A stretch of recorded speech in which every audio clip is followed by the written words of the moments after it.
Numero 1. Tatak RMN. RMN Drama presents Kini ang akong suliran. Sa bugtong tuyo nga kami makaalagad kaninyo, among gituyo pagmugna kining maong tulumanon nga pagatambagan nila ni Dr. ni Elaine Bathan nga mutabang sa pag-iway sa mga gumunhap ug kalibo nga inyong gihambin ilabi na sa punto legal. Kinisab si Dr. Rene Obra ang kaabag sa inyong suliran. Kini ang akong suliran. Kini ang akong suliran. Sa atong pagkaymugso ng kalibutan, gikaluhaan at ang daan sa atong suliran. Ang suliran mo'y kabahin sa itong inadlang panginabuhian. Aba na doon ay suliran nga dili mo mapasan nga ikaw ra. Nagkinahanglan kag katabang aron sa pagsulbad ni ini. Nagkinahanglan kag kahayag na mo'y mulamdag sa imong unahuna. Ug tungod ni ini, natawag kini nga atong tulumanon nga nag-uluhan. Kini ang akong suliran. Kini ang akong suliran. Mga minugbong duwa nga matapos lang sa usa ka hugna. Mga kinutlog gikan sa mga suwat sa mga minahal namong tigpaminaw. Busa kung aduna kamoy suliran nga naggumon karon sa inyong galamhan. Suwata ka na og ipadala ning atong tulumanon. Kini ang akong suliran. Aron kabuhatan ka na og duwa sa kahanginan og pagatambagan sa mga bulawanong hunahuna. Kini ang akong suliran. Kini ang akong suliran. Sinumat ni Teresa Tirul Soria, ubos sa direksyon ni Ingrid Miss I. Vertudaso. Dalit kaninyo sa RMN Drama. Recorded by X Thunder Gaming.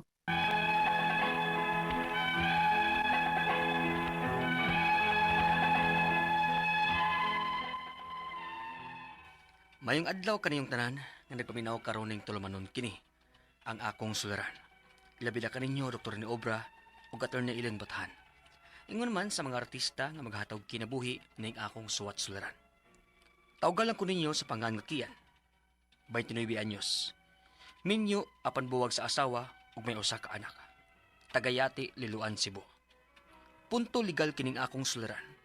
Kabahin kini sa akong katungod sa akong anak ug sa isyu namo sa akong asawa. Aron niyong sabtan, ingon ini ang mga panghitabo.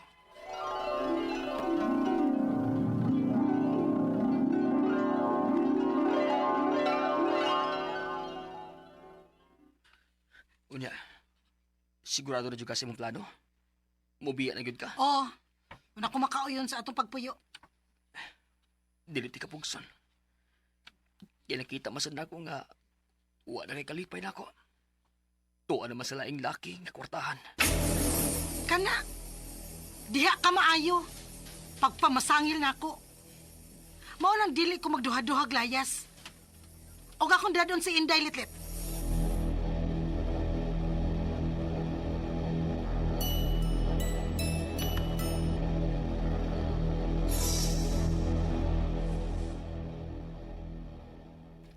Unsa? Gano'n may sugot masab ka nga dadon ng bata? Uwa man sa kumihimuan na mo eh. 4 years old pa lang si Inday Litlit. At ito maginasinahan ng bata, God. Unya, pasagdan ra nimo nga ato niya ang bata. Oh, sa pagkakaroon okay ra. Na, mas trabaho si Maribel. Ug dili masad kong maghinanaw lang. Mangumpra ko mga gamit ni Litlit ma. Ug sugoon ako si Idong Roy nga mo'y mohato dito. Ay, maikon mao na. Haron way reklamo gikan nimo sa Maribel.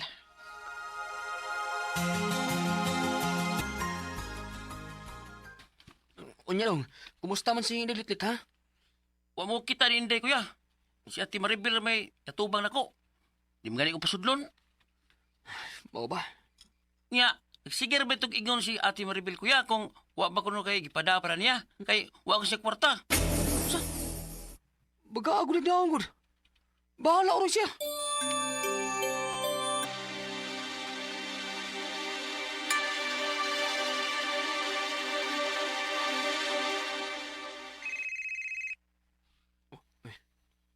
Nanawag man. Hello. Unsa man ka? Wa kay plano nga mohatag og sustento sa mga anak. Unsa? Tagpatin pa. Kaya nga doon ha? Wa ba di ko magpadaog para sa bata? Nagpadala kita. Pero mga diaper, gatas ug unsa pa na diha? Unsa man ipadaan ako di ay? Nga mo man ay kinahanglan ni Litlit. Padati ko kwarta! Kaya nga naman. Para ni Inday o para ni mo? Ayaw ko ginaanak yan, ha? Obligasyon pagyapon nimo nga mohatag ka nako kay asawa ko nimo. Unsa? Uy, bahala uroy ka. Para sa bata na lang ako ihatag. Ugwa kay labot. Oh, sige dong. Kay ikihati ka. Unsa?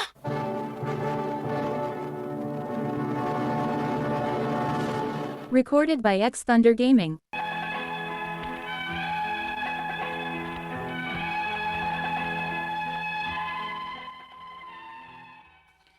Kwarta mo usa sa hinungdan nga nung nagbuwag mi isang asawa.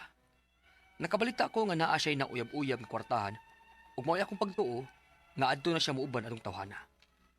Pero sa akong nadunggan, lahi di ay iyang gikaipon. Adik ko nun ug wa pag trabaho. Mong nabalaka ko ug dali na akong giadto sa ila. Unya, Ngunsa ka din tinuod ba nga naa na kay kaipon? Sa may labot nimo O naman tayo hilab tanay? Wa na lagi. Pero nabalaka ko sa akong anak. Babae imong anak, unya, nagkapuyo kag adik din Hoy, ayaw ko pagpatakag pasangil ha. Hayon Yan. si Inday, Natog. Ayaw nagtugaw gusto kong tanaw sa bata. Saba, oy. Lakaw na. Lakaw na kung dili ka gusto mong patawag og pulis.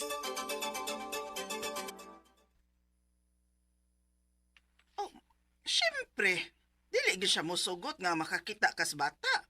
Kay wa man didto niya. Unsa ma?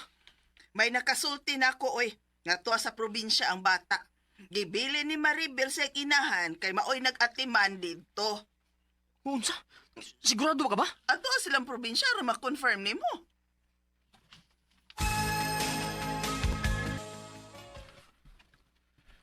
Oh, kay palayo ni Maribel ang bata nimo kay managmal man kuno ka. Muna hinungdan nga nagigbuwag siya nimo. Unsa? Dili na tinuod ba, oy? Pa, pwede ba ko magkakita ni Inday? Pasensya dong. Pero dili pwede. Oh. Kay mi-file ang imong asawa og temporary restraining order aron nga dili ka makaduol sa bata. Unsa?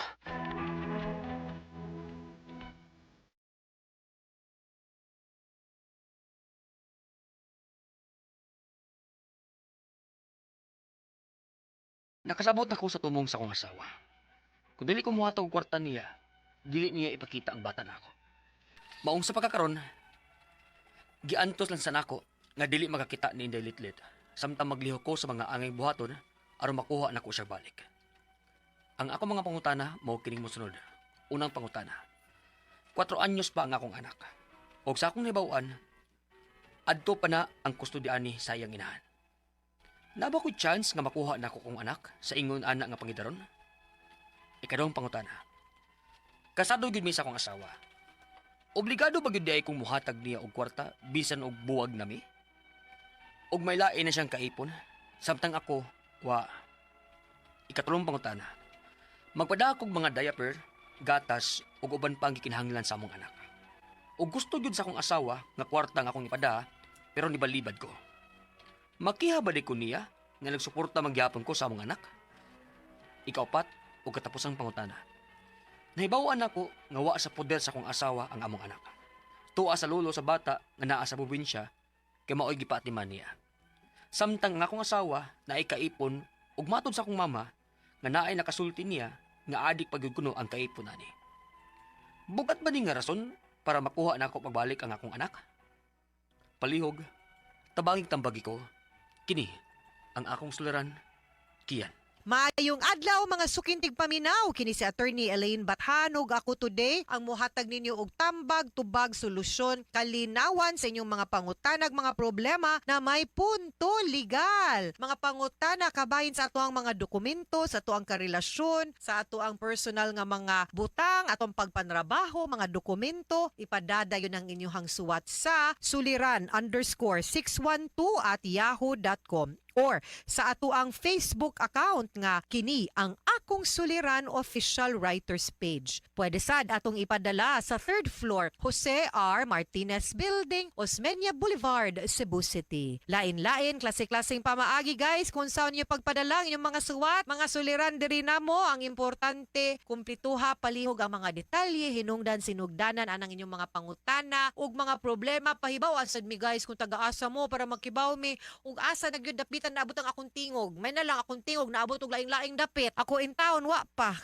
Sagdi lang no, mo man ay nakanindot sa teknolohiya. Mapasalamaton kay mi ninyong mga sukintig paminaw nga padayon nagsubaybay sa ato ang programa. Pinaagi sa ato ang mga radyo no nga maminaw nato real time ang mga naa sa ilahang panimalay, sa ilahang opisina, silang mga sakyanan, pawas laay, pawas duka. Salamat kay ninyo. Ang mga naawahi, naminaw sa YouTube or naminaw sa Facebook account. Whether naminaw mo sa YouTube, Facebook, or live nato sa radyo, pasalamat mi og naghinaot mi wa ra mo nalingaw, but nakatuon mo sa matag tambag nga gihatag nako og ni Dr. Obra kung punto medikal ang mga pangutana.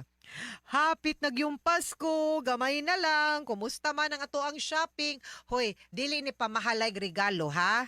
Kita pong mudawat, bawal manaway magyamid nga baraton inyong nadawat or nga wa ninyo nadawat ang inyong wish list. Wish man na, pwede man di mo come true. Wa man takibaw po, no nga, kung pila po'y kayang mamagpapa or ni ate o ni kuya, nya gibahin-bahin pa na, nya napay mga bayranan, pila ra bay 13 month, nya usahay mo ra gyud po na, usay ang 13 month, nakataga na nagbayranan. So bahala na, kibaw mo ang importante na hinumduman mo, no? Importante nga naamoy nadawat, importante may taglawas, importante we have each other. Bahalag di kaigong 500 nga Noche Buena, kinsa man sabi nag-ingon, uy, nga kaigo ng 500, no? Kadugay, umrag, pila na lang yung balor goods 500, way boy atik, way binuang, no? Maglisod ta, nganong ilaron mo nato atong kaugalingon, labaw nag-upat ka tao, magkaon, magsaw, og 500 pesos nga Noche Buena, og tuod man, og tinuod man gani yun na, no? Sige lang, hinay-hinay, amping lang yun ta, no? Ato lang yung paningkamutan nga unta, kuyog ta, mayo taglawas, and that is the most important thing. We will share whatever we will have on the table. Ug unsay nas lamisa, panra na, bahalag laki mi pansit kanton ra na, pasalamat lang yun gihapon ta. Ang Pasko, no?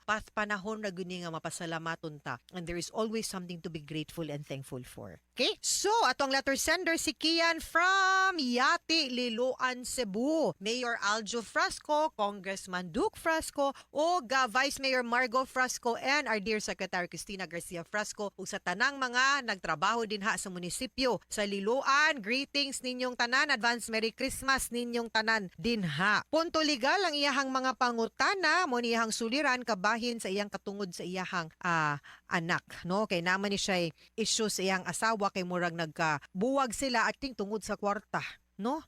Nani siya uyab-uyab ang iyang asawa, nangita magmasdato unsaon na lang ni. So anyway, ang ilang sitwasyon kay kung di manggod kuno siya mohatag og kwarta, suporta di ipakita ang iyahang anak, no? Karon gagwantan siya nga di niya makita ang iyang anak kato si Inday Litlit kay wa man siya ikahatag siguro, no? So una niyang pangutana, 4 anyos pa ang iyang anak ug sa iyang nahibaw-an adto pa ang custody sa iyang inahan. Sakto ka kay mo ginay gibutang sa family code. Naa ba koy chance nga makuha nako akong anak sa ingon ana nga pangidaron?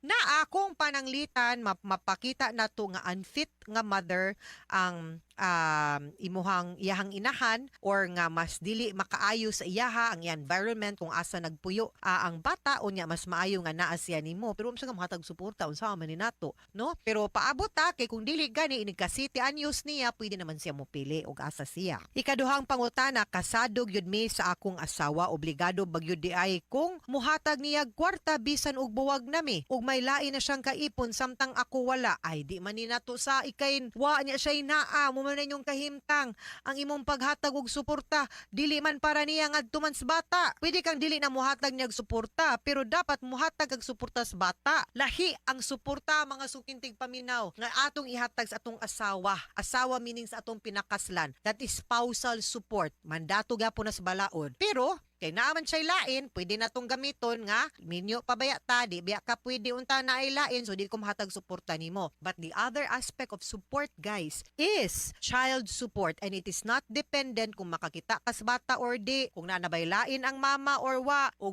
okay pa ba mus mama or di, or nanaba kay lain or wa, single pa ka, masulubon ka, na hurt ka, na alkansi ka, dili na. Ang basihan ra nato ang pagkangan nga amahan ka anang bataa, period. Obligado kang muhatag og suporta, palihog lang. Samot nga di ipakita ang bata nimo, di man ka muhatag suporta. Katulong pangutana, magpadala ko og mga diaper, gatas ug uban pang ikinahanglan sa among anak. Ug gusto gyud sa akong asawa nga kwarta ang akong ipadala pero nibalibad ko. Makiha ba di ko niya nga nagsuporta manggihapon ko sa among anak, o na dihang laay kang imong asawa na og kwarta. Di mo sugot, I need cash. Pero guys, ang support according to the law does not necessarily have to be in the form of money.